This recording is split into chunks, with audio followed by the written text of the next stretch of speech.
Estamos em mais um episódio do Emocional Cast. Eu tô aqui. Ai, meu Deus, que alegria com a pessoa que veio. A convidada muito especial na minha vida. Alguém que eu aprendi a admirar. É a mãe do mesmo filho que eu, do Serginho Perfeito. A gente já teve várias tentativas de gravar esse podcast. Sim, só foi gravado e foi-se embora. Estamos aqui mais uma vez, porque a história dessa mulher é incrível. Tenho certeza que tudo que a Amanda for falar hoje, você vai levar pro teu coração, pra tua vida. E eu tenho certeza que será uma chave para transformar alguma área da tua vida por aí. Então, não esqueça de mandar esse episódio também para todo mundo que você conhece, se inscrever no canal e ficar aqui com a gente até o final. Tá bom? Ai, tô muito feliz de estar aqui. Ai, Minha estou muito amiga. feliz, de verdade. É uma honra, é um prazer imenso estar aqui. De novo. Sempre. Que delícia. Sou muito honrada por ter conhecido você, por ter tua vida juntinho com a minha, por toda a história que a gente tem construído a partir do bebê. livro. Verdade. Desse livro. Foi muito engraçado, né? Quando a gente se conheceu. E a gente se conheceu, ele estava em processo de gestação, não tinha nascido ainda. De gestação, é verdade. Gente, vou contar rapidaço, assim. A gente, nesse curso louco de desenvolvimento, quando a gente fechou o livro, a gente ganhou da editora um treinamento com o Edu. Foi meu primeiro treinamento com o Edu, sabia? O meu também. Eu também não conhecia ele. Que coincidência! Também não. Eu conheci ele de palestras e eu sempre fui muito afim de fazer coisas com ele. Mas acabou que vai passando, você vai fazendo outras coisas e nunca fui a fundo. E aí a gente ganhou um treinamento chamado Namastê. Namastê, às vezes... Que não tem nada a ver com os zen, hein? Nada a ver, nada a ver, nada a ver. Às vezes 50% da vontade de mandar isso, né? Mas, basicamente, ali, vários dos autores estavam. Sim. E na Acho que eram uns 9. Era bastante gente, né? Era. Rosa, Neto. eu, você, Neto... Marcos. Marcos... Deixa eu ver bem dos nomes. É, ver os nomes é mais fácil, né? Vou colar aqui. O Marim... Não, Marim não fez. Marim não fez A Tamires. A Tereza não fez. Não, eu achei que fossem 9, mas não eram, não. Rosa... Era eu, você, a Rosa, né? A Suzana também não tava. Éramos em 6, mais ou menos, isso aí. Não, enfim. Nossa, Fábio eu também multipliquei. Não. Essas 6 pessoas. E no saguão ali, antes de começar o treinamento, a gente... Foi. Eu sou autora do livro. Eu também. Foi muito engraçado, né? E a partir dali, a nossa conexão foi imensa. Um ponto que eu acho super interessante é que... Ali a energia já bateu, né? Foi. Ali a gente já começou a ser parceira e eu espero que seja por uma vida inteira de novo. Sim. Gratidão por estar aqui. E melhor ainda, a gente percebeu que vivemos em algumas atividades, a gente percebeu que tínhamos traumas semelhantes. Muito semelhantes. Né? Um dos traumas muito semelhantes e fortes. E também as palhaçadas de, às vezes, ficar rindo quando a gente fazia atividade juntas. E fizemos xixi nas calças. Meu Deus, essas coisas não Não pra contar. Dá pra cortar isso? Não corta não. Tem que ser real, oficial. Que a gente, de tanto rir, a gente fez xixi nas calças. Isso mostra quanto a gente é feliz, né? Quem nunca, né? Quem nunca aí? Eu acho que só a gente. Ai, Senhor. As bexigas baixas. Foi uma piada, aquele Namastê, foi muito legal. Foi muito bom. Você falou de uma coisa, já começando o nosso momento aqui, que assim, a gente riu, a gente foi feliz, a gente é feliz. E eu acho que o que conecta pessoas não é só o propósito. O propósito, sim, faz parte, né? Porque eu acho que a gente tem um propósito muito parecido. Ser transformadas para ajudar a transformar a vida. Mas você falou uma coisa. Eu acho que essa leveza, essa alegria, você ri do seu sofrimento, né? Você ri daquilo que te aconteceu. Óbvio que quando você está passando por um problema difícil, dificilmente você vai conseguir rir. Sim. Mas depois que passa, isso tem que virar leve. Tem que ser uma piada, né?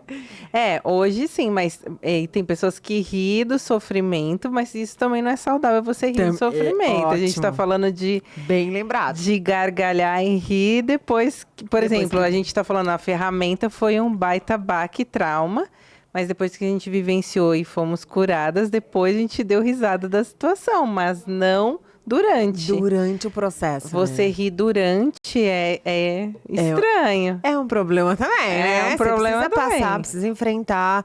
Não é fugir Isso. daquilo. Bem colocado. E nem Excelente. fingir que nada está acontecendo, né? Não, deixar isso como se a vida ela vai acontecendo, ela vai trazendo dores, né? A gente tava falando aquele dia de exatamente, tinha uma frase que falava: eu sou feliz em ser eu. Sim, era. E essa foi uma das últimas atividades. A gente já tinha passado por todo o processo de transformação e a gente tava E a gente correndo juntas nessa e a frase. gente começou a rir, por quê?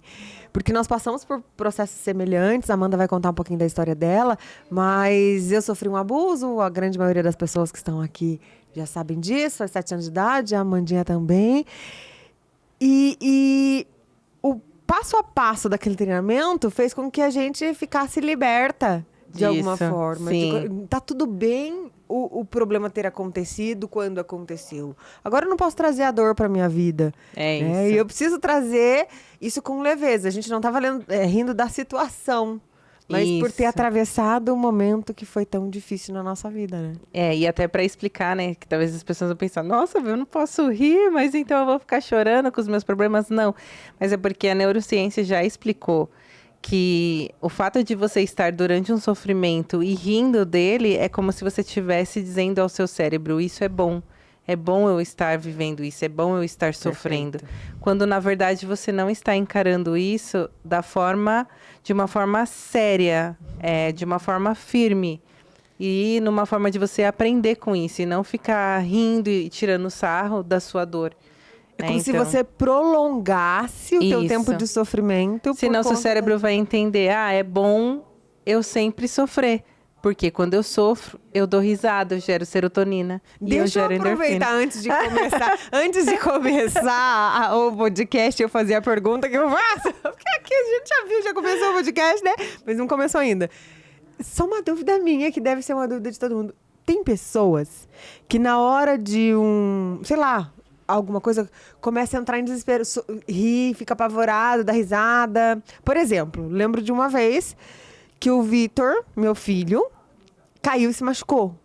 Quando eu vi que ele tinha rasgado o queixo e tinha que correr para o hospital, eu comecei a rir de desespero. Mas assim, eu ria daquela situação, falando, não acredito nisso. E começava a rir.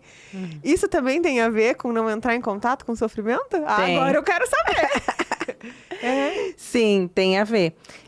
Tem a questão, quando a gente está diante de uma situação igual, uma vez uma mulher me ligou e falou assim, seu marido tá sem cabeça, aqui eu atropelei ele. Ela me ligou e falou isso, você imagina?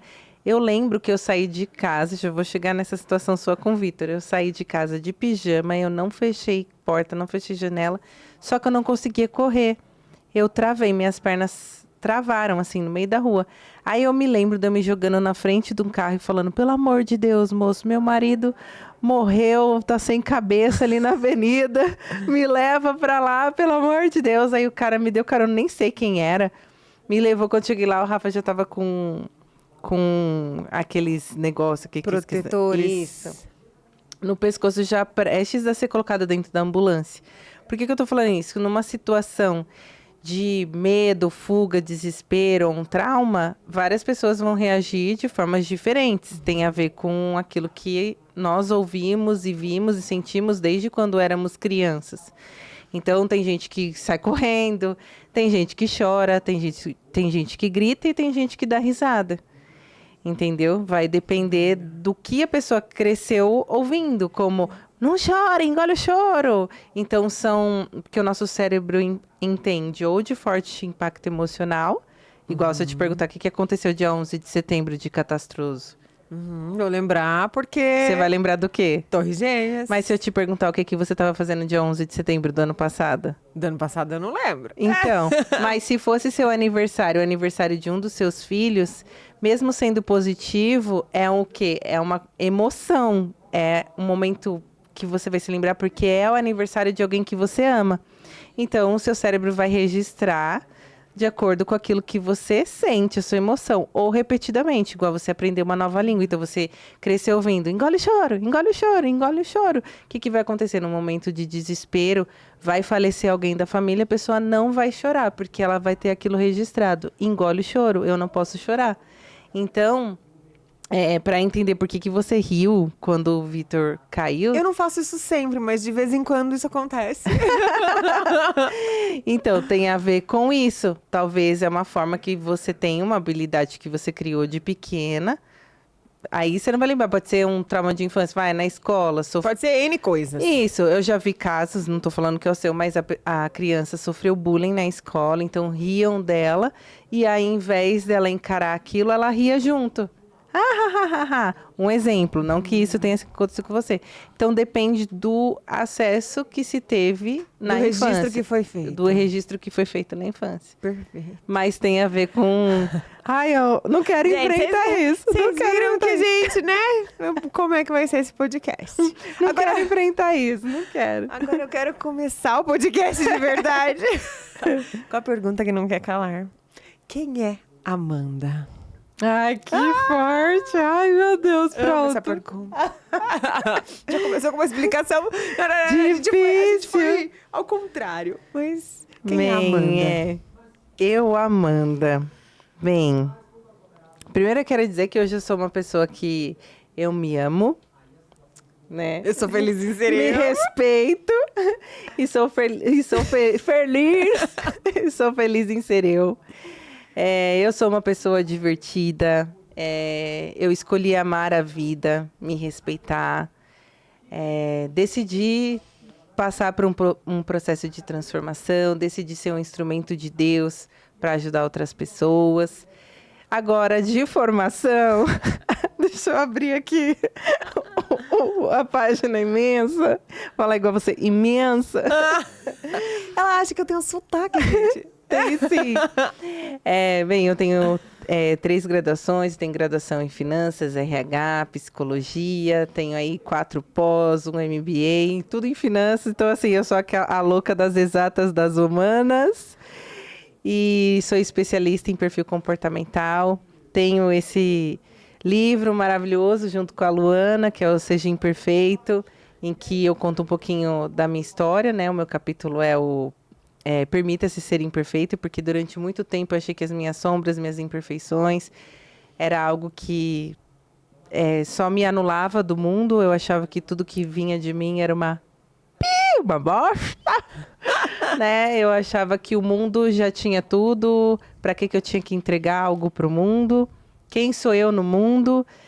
Então, hoje eu me alegro de dizer que eu sou uma pessoa feliz, sou vulnerável sim, sofro, choro, dou risada, me alegro, essa sou eu. Ai, maravilhosa. E ela tem mais 2 livros, né? Aí eu tá lançando agora. Isso, eu lancei no ano passado, junto com o João Kepler, o Inquietos por Natureza, que é de gestão de pessoas e processos. E agora estou em pré-lançamento do 3º livro, que é Eu Disse Sim Agora, que é uma coletânea falando de todas as dificuldades que às vezes um noivo, uma noiva enfrenta antes, durante e pós-casamento. Então, ali a gente conta um pouquinho das experiências. A minha parte eu falo da cerimônia, porque eu sou cerimonialista oficial, gente, eu sou tudo, brincadeira. Mas, como cerimonialista, eu falo das dores de pessoas que, por não escolher bem um celebrante, acabam depois se frustrando, ou porque o celebrante fez uma piada nada a ver durante a cerimônia, ou porque o celebrante fez uma cerimônia longa demais, e aí depois, acabou, né, pegando parte do tempo da festa, que já não é barata, né, Brasil? E que você quer ter aquele momento com seus convidados, mas o celebrante foi lá e pegou a maior parte do tempo. Então, a palavra ministrada não condiz com a história de vida das pessoas. Então, a minha parte é falar como que você se prepara para ter um celebrante de sucesso. Para não se frustrar depois. Que legal, maravilhoso isso. O livro lança agora também, né? Isso. Tá, A organizadora é a Lucinha, que ela tem um ateliê de noivas, que também tá aqui, de vestidos, né? E ela vai falar da parte do vestido da noiva, a importância. Porque depois, quantas noivas frustradas por causa da foto, que não ficou legal, o noivo, não ficou legal, não era bem a roupa que eu queria, como eu queria. Eu, por exemplo, eu casei há 22 anos atrás. Se eu pudesse mudar o meu vestido... Criança, né? Rafa, você podia ir preso, Rafa. Não, ele também era um bebê, porque ele tem um ano mais velho que eu, éramos dois bebês. Quem que trocava a fralda? Fala pra mim, de vocês. Os dois. Dependia do momento. Às vezes um tava mais milindrado, trocava, outra hora outra. Depende. É assim a vida toda, né? Sim. Passa, aí é isso, aí estamos aí. Junto, aí o lançamento mesmo vai ser dia 11 de março, o pré-lançamento termina amanhã. Que legal, maravilhoso. Toda essa jornada não foi construída do nada. Teve, né, vários altos e baixos, teve escolhas, teve momentos de decisão, de insegurança, de incerteza. E o que você poderia dizer para as pessoas que estão nos ouvindo? Aquelas que querem mudar de vida. Nós vamos contar um pouquinho da história da Amanda. O que ela me permitir, né? Hoje eu permito tudo. Ai, meu Deus do céu. Ainda vai ser maravilhoso. Vocês vão ver. Sair da vida que você levava, que você vivia, que você enfrentava. Dentro ali da tua realidade. E para tomar a decisão de fazer a Amanda que você está se construindo hoje. Como que foi essa transição? Que tipo de decisões você precisa tomar? Conta um pouquinho pra gente. As decisões não foram fáceis e o processo também não foi fácil. Mas hoje eu olho e falo, valeu a pena.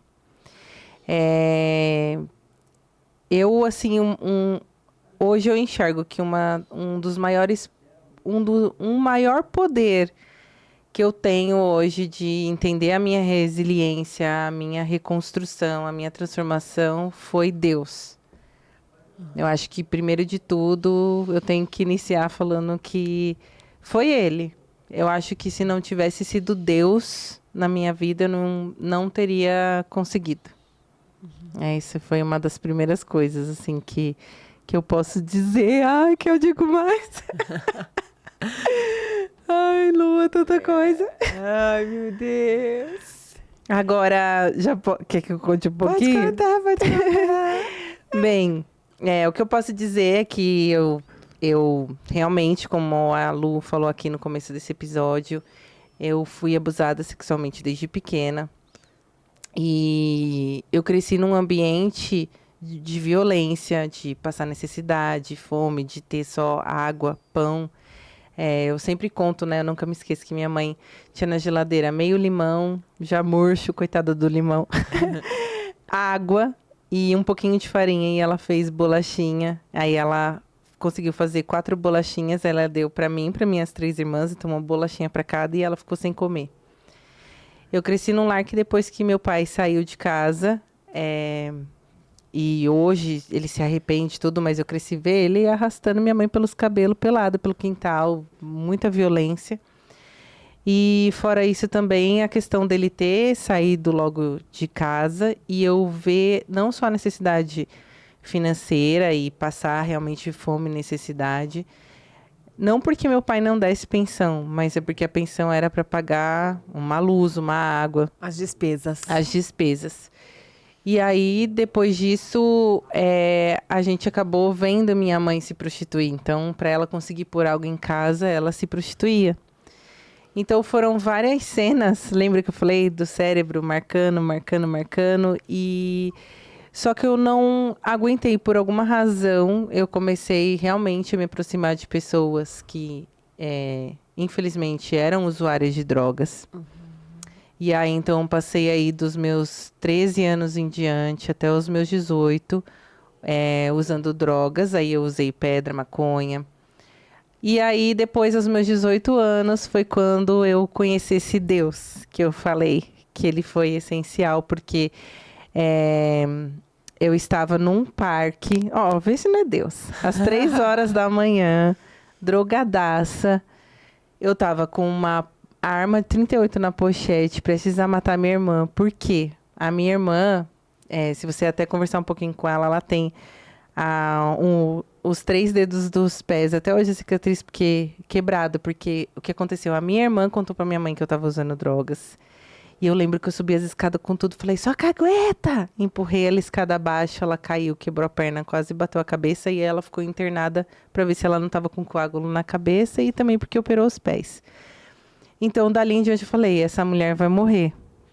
Porque você crescendo num ambiente de ódio, violência, o que você vai ter? Raiva, raiva. Você vai gerar A sua mesmo. emocional, minha emocional da época era a raiva, raiva. E eu lembro que a minha irmã falou assim, eu quero conversar com você. Eu falei, vamos no parque? Aí eu falei, só falo com você se for no parque, eu tenho que encontrar com uma pessoa lá e vamos lá.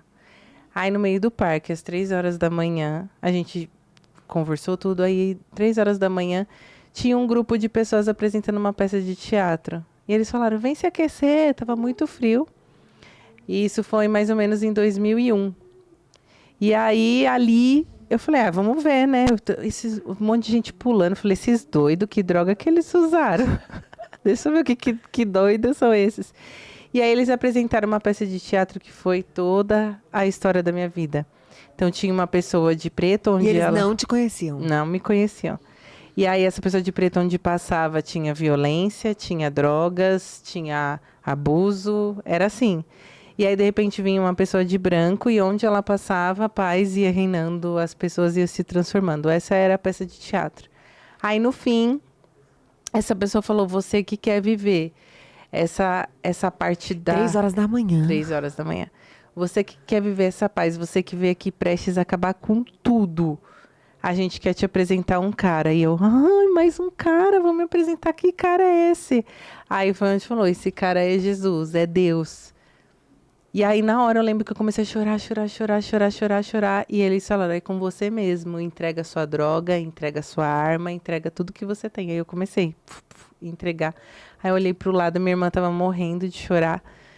E aí, ali, assim, eu tive realmente um encontro com Deus. Aí, depois desse dia, eu fiquei internada no hospital, porque eu quase tive uma overdose. E o que me marcou? Aquelas pessoas do parque foram me visitar. Todos os dias, falando que me amavam. Uau.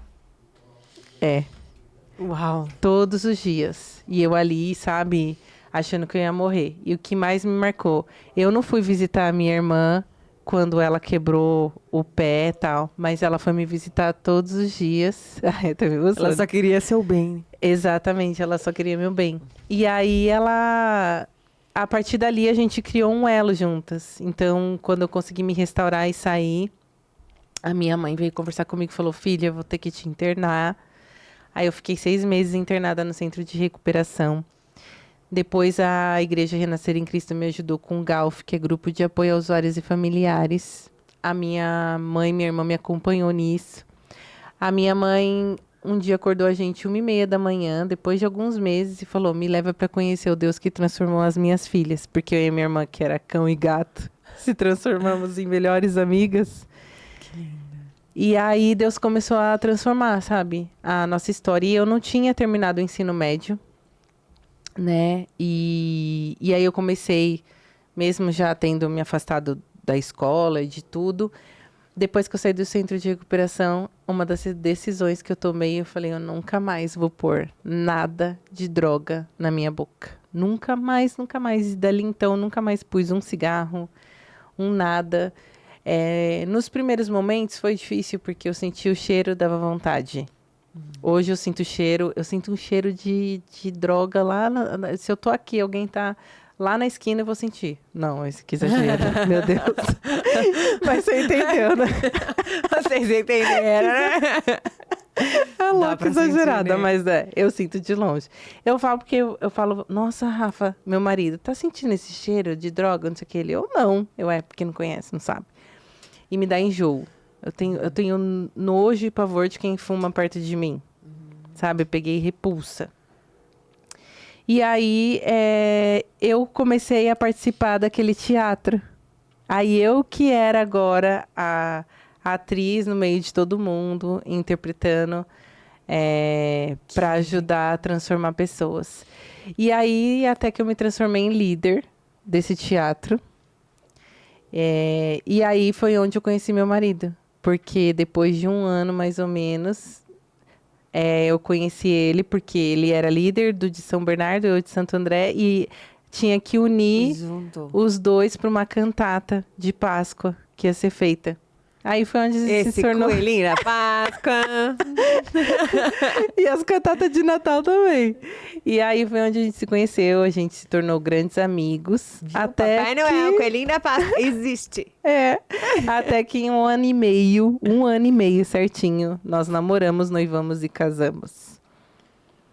E eu nunca me lembro que até núpcias, tudo foi muito difícil, por várias razões. Uma por causa da questão da... Porque apesar de eu ser usuária de drogas, as pessoas pensavam assim, nossa, ela devia, né, dar igual o chuchu da cerca. Mas ao contrário disso, não, eu era muito... Mas por conta de tudo que você viveu em relação ao abuso também, né? Isso, e oportunidades não faltaram. Eu fechei o meu corpo. Eu ficava no cemitério de madrugada. Eu ficava em becos. Eu ficava nas comunidades. Eu ficava em lugares assim que eu podia muito bem ter sido abusada de novo ou me entregar para qualquer homem, porque oportunidades não faltaram. Nesse meio, oportunidades nunca faltam, né? Exatamente. Mas eu lembro que se alguém se aproximasse de mim, eu já... Não. Então, foi muito especial, né? Porque eu e meu esposo, os dois, desvirginaram-se. E é muito legal isso. Então, eu vejo o cuidado de Deus em todos os aspectos, sabe assim? Eu falo de... Não que eu era ainda virgem, mas eu digo que a verdadeira... A tua essência.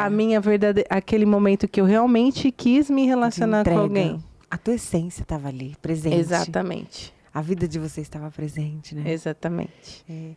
E sempre é possível, né? Quando a gente está num momento difícil da vida, seja qual for o momento difícil, por droga, por briga, por vulnerabilidade, por um trauma, por um abuso, por qualquer coisa, tô infeliz. Existe uma forma de você ser feliz. Exatamente. E dá para ser feliz quando você toma uma decisão. Né? Você falou uma coisa que me arrepiou. Como que não era Deus ali, né? Eu acredito demais. Demais, independente de religião, eu acredito demais. Deus é um só. E ele tá para todos. Concordo também. Né? Não tenho isso de, evangélico, católico. É um Deus. Deus tá para todos, né? Deus tá ali para te atender. E às vezes a gente é tão mesquinho, que a gente tá ali bravo com alguém, né? E a gente fala assim, parece que a gente quer que Deus pare de ajudar o que ele tá fazendo com a fome da África, com fulano, para ele vir aqui atender a raiva que eu tô sentindo de fulano. Mas Deus podia dar um castigo, né? Como se Deus tivesse que parar a vida dele para olhar. Deus tá olhando pra gente o tempo inteiro, né? E você falou de decisões. Meu marido fala uma coisa assim, ele fala, meu amor, quando você se determina a fazer algo, eu tenho medo de você, ele fala, porque você consegue. Eu tenho medo de você, boa. E é legal porque ele fala hoje que tudo que a gente construiu foi por conta da minha determinação. E eu falo que foi por conta da paciência dele. Ele fala que eu vim para bagunçar o mundo dele. E eu falo que ele veio para organizar o meu mundo. A doida desorganizada, né? E foi legal, porque depois que eu casei, foi quando eu decidi fazer o supletivo para terminar o ensino médio. Não tenho vergonha de falar isso. Você falou de recomeçar, de carreira. Então, na época, eu pensei, o que me falta?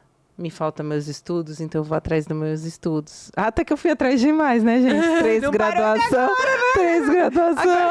Agora dá pra parar. Eu não aguento mais. Pior que eu não consigo ficar sem estudar. É loucura isso, né? E quem diria que eu ia me tornar uma escritora? sabe? Na maior editora do Brasil. Né? Quem diria que eu ia chegar onde eu cheguei. E depois, quando eu terminei o supletivo, eu fui atrás de trabalhar. Falei, não, preciso trabalhar. Casei, não é justo só com meu esposo. E aí eu comecei como auxiliar de escritório. Não, antes eu trabalhei ainda de garçonete. E aí eu falei, não, preciso ser mais. Até que eu atingi um cargo de diretor administrativo financeiro. Que aí eu cuidava do RH, do financeiro, lá. E enfrentei coisas de quando as pessoas conheciam minha história. Falou, a ex-usuária de droga lá no financeiro, toma cuidado. Querida, eu sou outra pessoa. E a pessoa acha que só porque a pessoa usa drogas que ela vai roubar. Não, graças a Deus eu nunca tirei 1 centavo de ninguém. Entendeu? E mesmo que se eu tivesse tirado, eu acho que há transformação e cura para todos que buscam. Para todos que buscam, maravilha. Eu ia te perguntar isso. Todo mundo tem condição de mudar? Eu acho que sim. Se a pessoa quer, você quer. Perfeito. Se você tiver com vontade, tiver tomado uma decisão, se dedicar para isso acontecer, vai acontecer. Vai acontecer. Não pode desistir. Se eu, olha, em 1 ano de casada, que eu lembro que eu estava fazendo testes para engravidar, porque eu já queria casar e ser mãe. E constava lá, dependente químico. Aí eu falei, não, vai sair do meu sangue. Até que saiu, porque eu falei, eu não quero. Quanto tempo?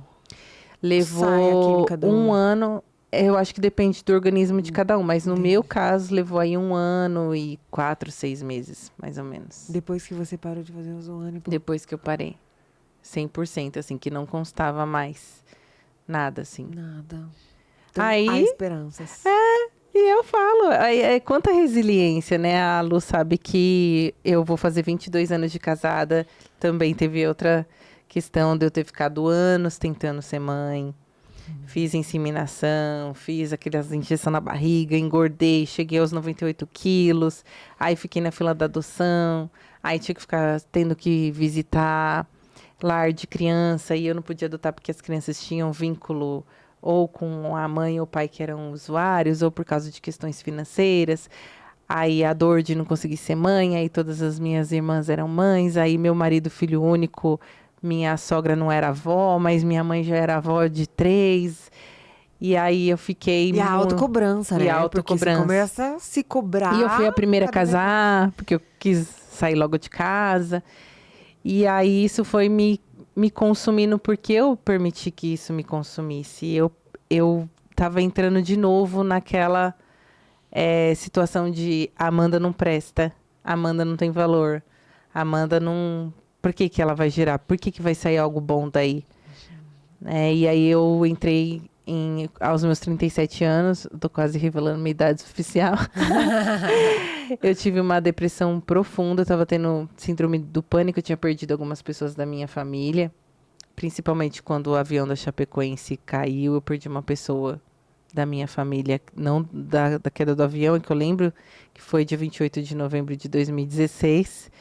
É aquilo, a gente se recorda por causa do trauma.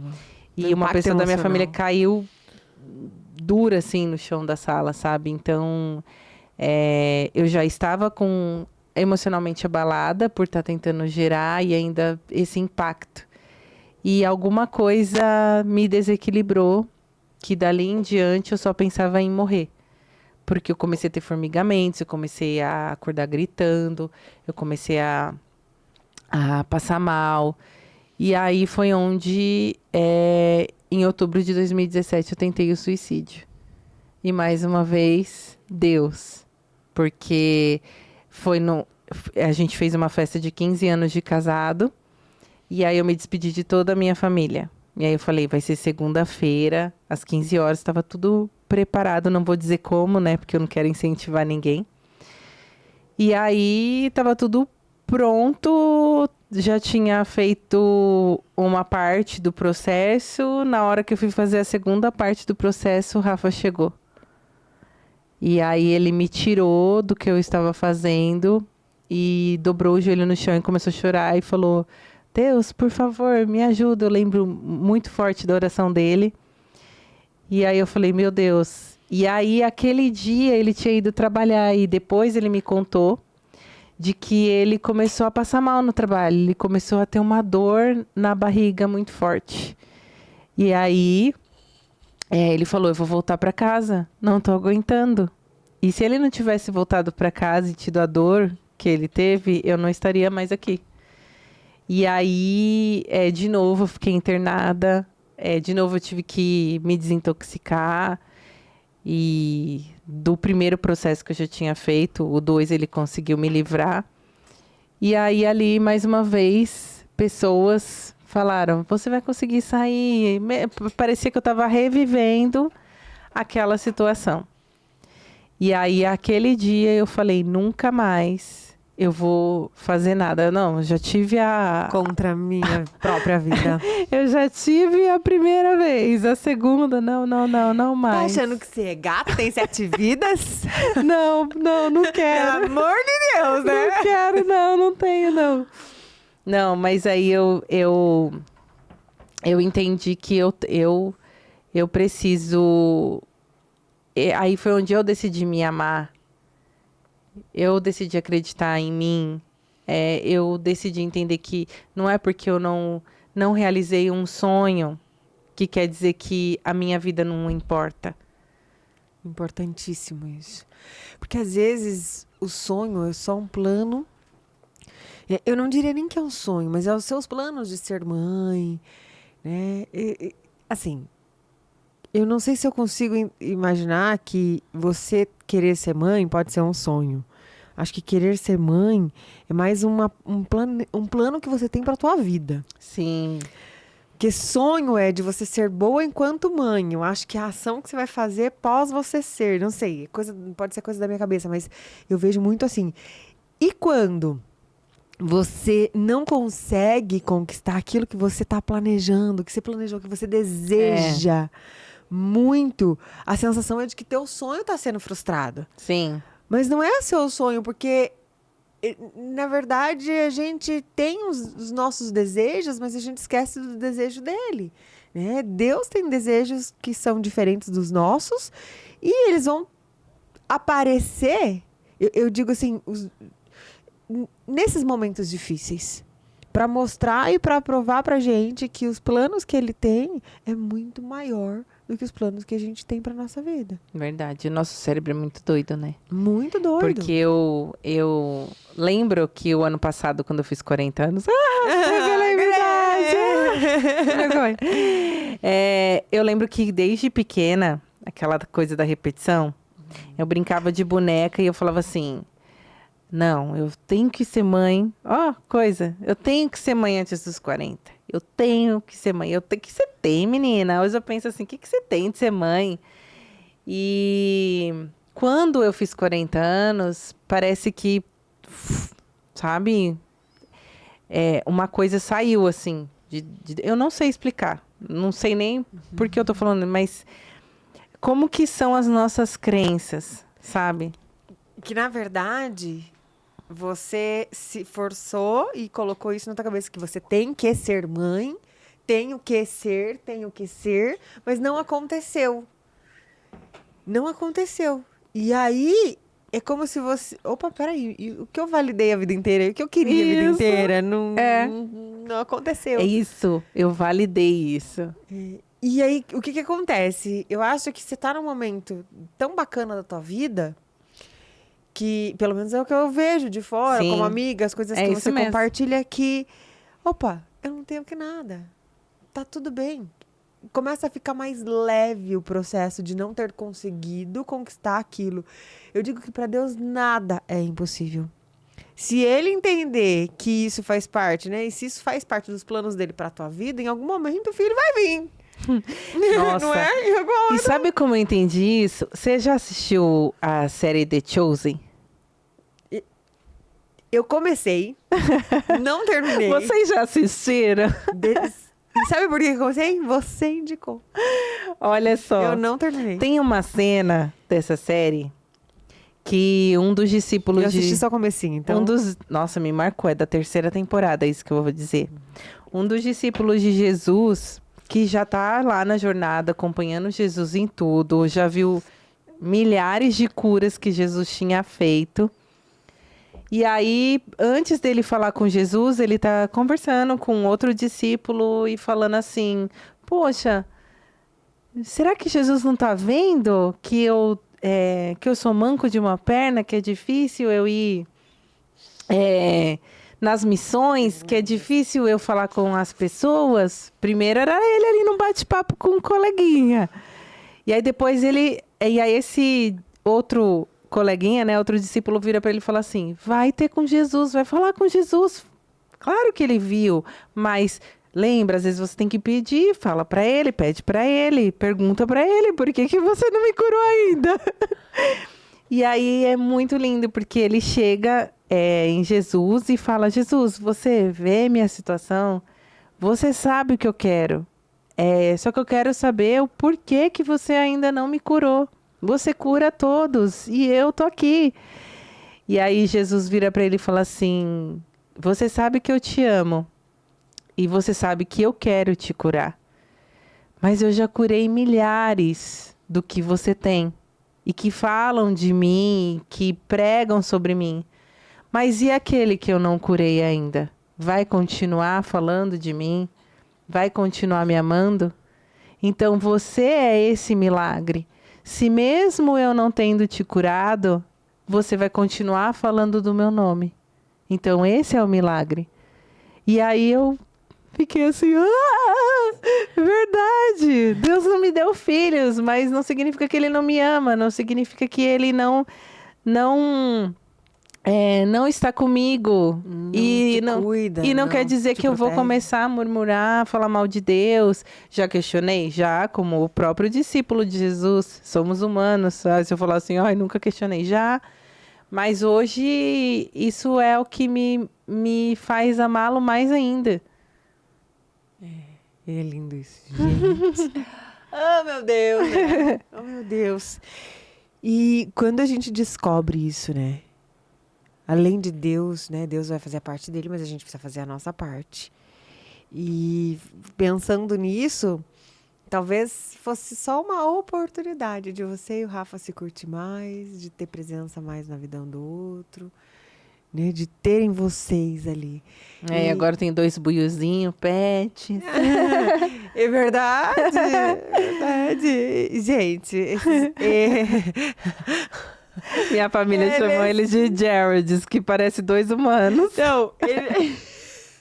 Não, faz... Esses dias a gente estava num treinamento, de repente lá em casa, você não sabe o que acontece. Eles ficam muito tempo sem comer, eles passam mal. Eu falei, como assim? Como assim? É verdade. Eles passam mal. Falei, gente, é um humano de pelo. Sim. Disfarçado. É muito engraçado. A minha irmã tem uma chácara e, assim, tem vários quartos. E aí, aonde a gente coloca as nossas coisas, nossas malas, eles já sabem que ali é onde eles têm que dormir. E aí, a gente pode estar na sala, se eles querem ficar sozinhos, no silêncio, que Shih Tzu tem disso. Aí eles vão pro quarto onde tá nossas malas. É muito engraçado. Eles são muito Jareds. Eles não ficam lá, numa boa. É verdade. Mas, assim, sempre é uma delícia quando a gente se apega e fica leve. Porque alguma coisa não deu certo na nossa vida, mas não é que não deu certo. Não deu certo aos nossos olhos. Porque aos olhos de Deus você deu super certo, né? Verdade. Tua história é maravilhosa, tua história é incrível. Deve ter muitas pessoas, se não passando por isso, conhecendo pessoas que conhecem. O que a Amanda diria para essas pessoas ali? Para essas pessoas que estão do outro lado, famílias que estão enfrentando desafios com dependência química, com tendência suicida, dificuldade mesmo de aceitar que, eu não posso ser mãe. As dificuldades que você passou te fortaleceu, te ensinou algo.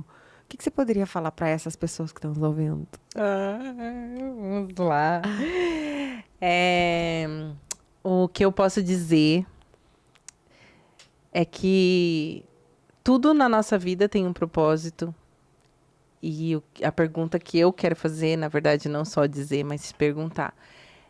Qual é o aprendizado que você precisa ter com isso que você está vivendo? Referente aos sonhos, eu vou dizer, nunca desista. Referente a você estar se sentindo um lixo, um nada, como se nada bom viesse de você, eu quero dizer que você é único, que você é um ser maravilhoso e que se você se abrir e permitir a cura, a mudança e a transformação vai sim entrar em você e te alcançar. Que se você tiver fé, nem que seja do tamanho do grão da mostarda, como diz Jesus na palavra de Deus, ele é capaz de mover uma montanha por você.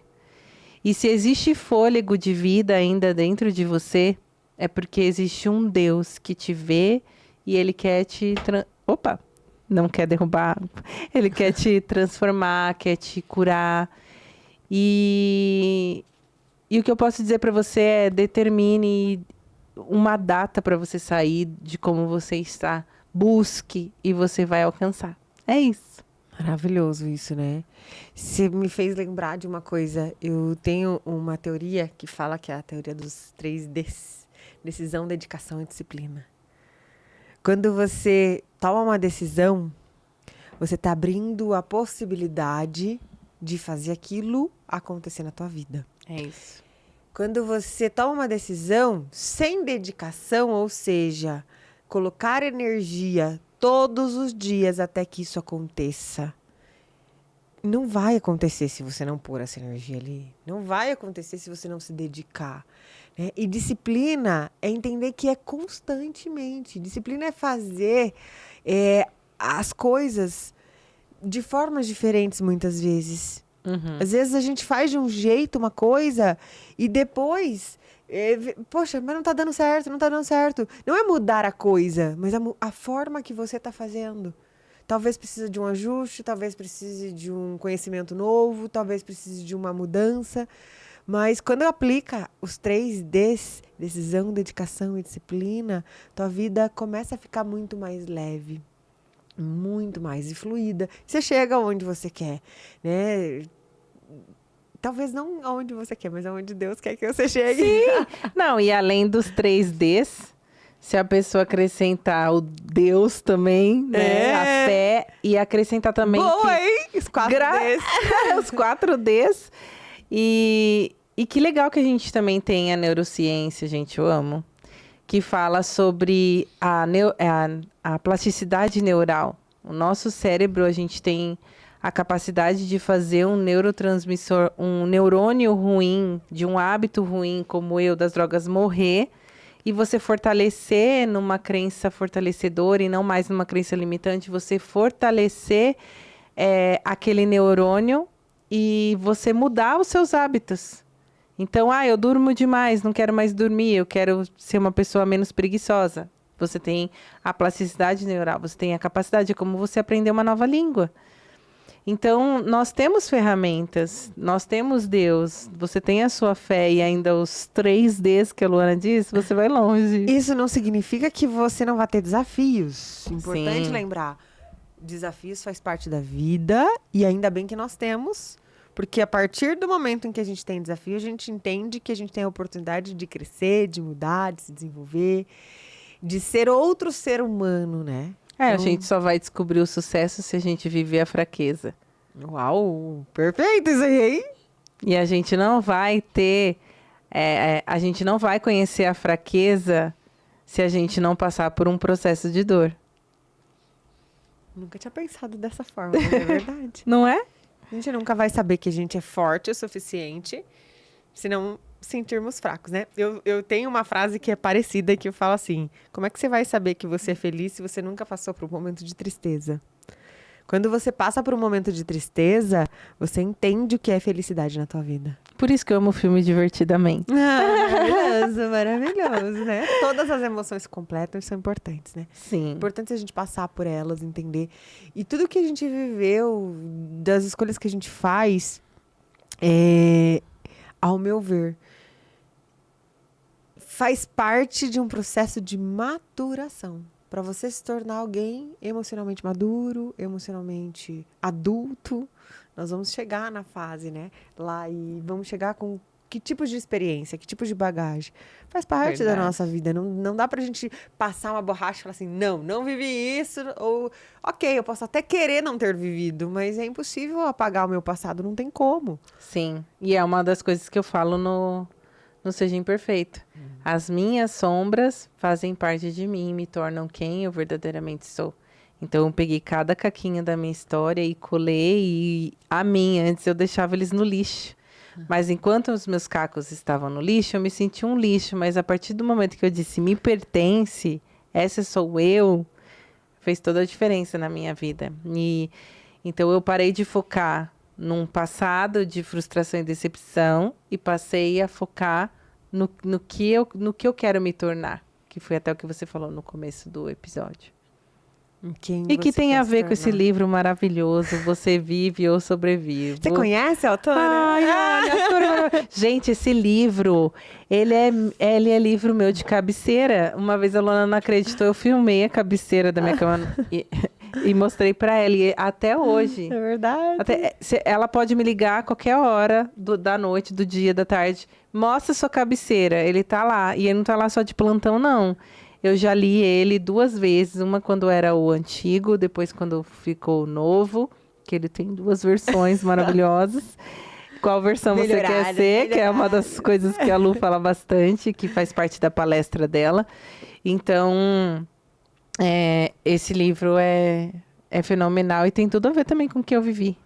Eita, mas eu acho que a conexão, ela vem disso, né? E não é à toa, você participou. De grande parte, né? Sim. Eu fui em todos os lançamentos, em todas as cidades. Construção maravilhosa. Minha amiga, eu quero agradecer, né? Mas antes da gente encerrar, eu quero que você fale onde que as pessoas podem te encontrar, onde que as pessoas podem saber mais de você. O Instagram dela tá maravilhoso, maravilhoso, tá incrível mesmo o trabalho. Tô amando te acompanhar. Tem muita coisa boa, dicas e, enfim, empresários também, né? Que cuidam. Ela tem uma expertise maravilhosa nisso. Conta um pouquinho como é que as pessoas podem chegar até você. Eu estou no Instagram. O Instagram, o LinkedIn, o TikTok, é tudo mesmo, que é Amanda S. Rangel Oficial. Todos eles é a mesma nomenclatura. S. Rangel? O que é Amanda S? É o Silva. Silva. Eu sempre achava só que era Amanda Rangel. Aqui, ó, Amanda S. Rangel. Eu nunca nem botei reparo. Como eu reparo nas coisas? Botei reparo. É Amanda S. Rangel Oficial em todos os canais aí, você pode me encontrar. E como a Lu falou, eu tô fazendo um trabalho bem bacana com empresários, dando treinamento e também, às vezes, sessões para empresários que às vezes não sabem separar a vida profissional da pessoal. Tem sido bem bacana pela minha experiência também como diretora nas empresas. A gente acaba adquirindo um know-how. Aí é isso. Maravilhoso, maravilhoso. Obrigada mais uma vez por você estar aqui. Obrigada por toda a história, pelo teu compartilhar. Eu me emociono todas as vezes que eu escuto a tua história. Eu escutei mais de 1000 vezes, mas eu me emociono todas as vezes, porque você é uma inspiração para mim, uma inspiração para muitas pessoas, eu tenho certeza disso. Delícia. Muito bom. Obrigada mesmo por estar na minha vida. E por me permitir estar na sua. Gratidão. Obrigada. Gente, eu amo essa mulher. Eu vou pra casa dela agora no final de fevereiro. Vou lá pro Paraná. Ela vai ver o que é sotaque. Eu vou ver o que é sotaque. Mas muito obrigada, viu? Um prazer, uma honra estar sempre com você. Ai, e obrigada a vocês, né? Maravilhosa. Mandinha, beijo pra você. Beijo Pra vocês que estão aí. Falei que esse episódio ia ser lindo, ia ser incrível, ia ser maravilhoso. Compartilha com outras famílias, com outras pessoas que você conhece. Talvez um ato de compartilhar pode dar esperança para alguém que está passando por alguns desses problemas.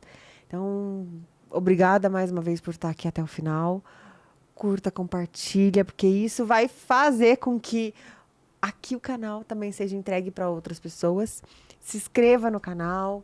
E me conta, né? Se tá gostando, se não tá, pode mandar nos comentários que a gente vai responder todo mundo. Um beijo grande e até o próximo episódio.